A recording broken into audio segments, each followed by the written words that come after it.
मित्रों, शिक्षण योजनाओं के क्रम में उपस्थित हूँ नई शिक्षण योजना लेकर के।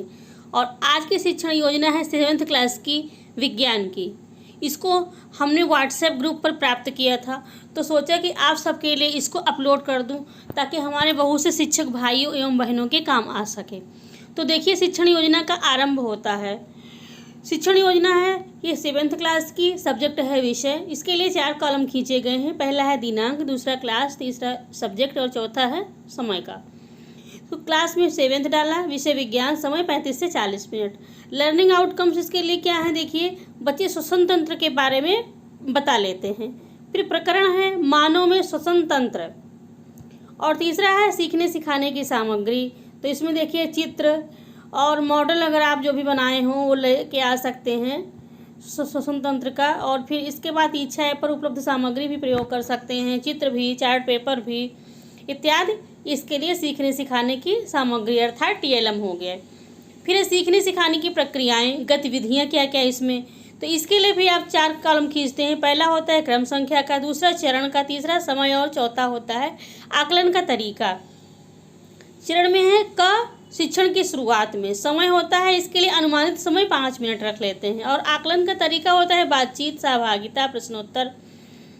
फिर आगे बढ़ते हैं, शिक्षक अथवा शिक्षिका कक्षा में सौहार्दपूर्ण, स्वतंत्र, अभिव्यक्तिपूर्ण वातावरण का सृजन करने के लिए बड़े समूह में श्वसन तंत्र से संबंधित सामान्य प्रश्नों के माध्यम से बच्चों के साथ बातचीत करेंगे। जैसे, क्या आप अपनी नाक बंद करके जीवित रह सकते हैं? अच्छा, कितनी देर तक नाक बंद किए रह सकते हैं? ना ये फिर नाक बंद करने पर कैसा महसूस हुआ, और नाक को हाथ से छोड़ने पर कैसा महसूस हो रहा है। इन सब रोचक प्रश्नों का उत्तर बच्चे अत्यधिक आनंद पूर्वक परिवेश में देते हैं। उनको ऐसे प्रश्नों को इनका उत्तर देने में बहुत अच्छा लगता है, क्योंकि ये सब व्यवहारिक प्रश्न हैं। अब इसके बाद शिक्षक अथवा शिक्षिका अवलोकन करेंगे कि एक दूसरे से सांस लेते वक्त शरीर में हो रही हलचल के बारे में। फिर इसके बाद दूसरा चरण आरंभ होता है, जिसको कहेंगे शिक्षण के दौरान।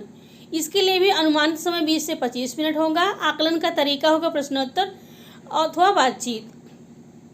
फिर देखिए, पहले 10 मिनट में क्या करेंगे, शिक्षक बड़े समूह में पाठ मानव में श्वसन तंत्र की चित्र के माध्यम से TLM के रूप में देखिए बच्चों को दिखाया गया है, और इस चित्र के माध्यम से बच्चों के साथ विषय वस्तु पर चर्चा करी जाएगी। एकल अथवा समूह में कार्य का अवलोकन किया जाएगा। क्या हम पानी में सांस ले सकते हैं? हवा में सांस लेने में सरल लग रहा है कि पानी में सांस लेने में सरल लगता है? चित्र के माध्यम से बच्चों को नाक, नासा गुहा, डायफ्राम, नासाद्वार, ग्रसनी, श्वासनली, फेफड़े के बारे में बताया जाएगा। TLM के माध्यम से श्वसन तंत्र कैसे कार्य करता है यह समझाया जाएगा। बच्चे खुद से करके सीखेंगे डायग्राम के। और ये देखिए, ये जो है शिक्षण योजना जो हमको उपलब्ध हुई व्हाट्सएप ग्रुप पर, इसको हम पढ़ रहे हैं। देखिएगा, इसमें कार्य, रक्त के कार्य, गैसों का आदान प्रदान, किसके माध्यम से, इसमें देखिए ये एनिमेटेड वीडियो के माध्यम से दिखाया जाएगा और बच्चे अवलोकन करेंगे। फिर तीसरा आता है चरण, जिसमें होता है, इसमें देखिए शिक्षण के अंत में होता है TLM हुआ, इसके ICT के माध्यम से पढ़ने और समझने का मौका दिया जाएगा बच्चों को। तत्पश्चात बच्चों से TLM के माध्यम से श्वसन तंत्र के कार्य बताने को कहेंगे। आकलन का तरीका होगा अवलोकन। फिर है शिक्षण के बाद वाला चरण, और इसमें देखिए शिक्षक बोर्ड पर श्वसन तंत्र का चित्र बनाकर इनके अंगों के बारे में बताकर छोटे छोटे समूहों से प्रश्न पूछेंगे। अनुमानित समय 5 मिनट रहेगा, और आकलन का तरीका रहेगा अवलोकन। शरीर के अंगों को छूकर बताएंगे बच्चे, और इसके बाद गृह कार्य को घर से करके लाना है। फिर प्रदत्त कार्य, गृह कार्य, इसमें देखिए क्या करना होगा, बच्चों से कहा जाएगा कि इस कार्य को करके लाएं। हम सांस कहाँ से लेते हैं, सांस लेने की क्रिया को क्या कहते हैं, सांस छोड़ने की क्रिया को क्या कहते हैं। और ये इसके बाद देखिए श्वसन तंत्र का चित्र बनाकर लाएं। कई प्रश्न इसमें दिए गए, 1 2 3 4 5 6 प्रश्न हैं। इनमें से आप अपनी इच्छा अनुसार इस प्रश्नों को चेंज कर सकते हैं, इन्हीं को रख सकते हैं, तो कोई और भी प्रश्न रख सकते हैं। तो ये हो गया गृह कार्य तक का। परंतु इस शिक्षण योजना में 2 चीज़ें और हम जोड़ना चाहेंगे। पहला होगा वो स्व आकलन। जब पाठ को पढ़ा लेता है शिक्षक, तो ये जानना चाहता है, स्वयं उसका मूल्यांकन करता है कि हमने जो बच्चों को सिखाया, बच्चों ने कहाँ तक सीखा, क्या लर्निंग आउटकम हमको प्राप्त हुए, शिक्षण सफल रहा कि नहीं। अगर कोई कठिनाई आई बच्चों को या खुद कुछ ऐसा अनुभव किया, तो उसको अगले पाठ में, अगले शिक्षण में दूर करना अति आवश्यक होता है।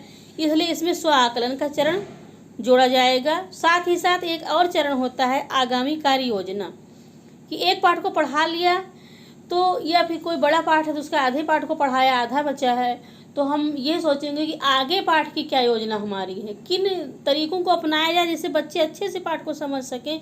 तो इसके लिए लिखेंगे कि आगामी कार्य योजना में शिक्षक पाठ के शिक्षण में आई कठिनाइयों को दूर करते हुए आगामी पाठ का शिक्षण करेंगे, या आगामी पाठ की शिक्षण योजना का निर्माण करेंगे और बच्चों द्वारा किए गए कार्य की जांच करेंगे। तो ये 2 चीज़ें इसमें और भी जोड़नी आवश्यक हैं। मित्रों, आपको यह शिक्षण योजना कैसी लगी? अगर अच्छी लगी हो तो आप इसको लाइक करें, शेयर करें और कमेंट बॉक्स में बताएं, और ये भी बताएं कि आपको किस विषय की शिक्षण योजना चाहिए। अगर आपको अच्छी लगी हो तो ज़रूर शेयर करेंगे, जिससे हमारा उत्साह बढ़ेगा। नमस्कार मित्रों, फिर मिलेंगे इसी प्रकार की नई जानकारी के साथ। लेकिन एक आपसे रिक्वेस्ट करना चाहेंगे कि यदि आप हमारे चैनल पर नए हैं तो इसको सब्सक्राइब कर लें, ताकि हमारे चैनल से बहुत से लोग जुड़ सकें, और बेल आइकन दबाना ना भूलें, ताकि आपको नई से नई जानकारी का नोटिफिकेशन प्राप्त हो सके। फिर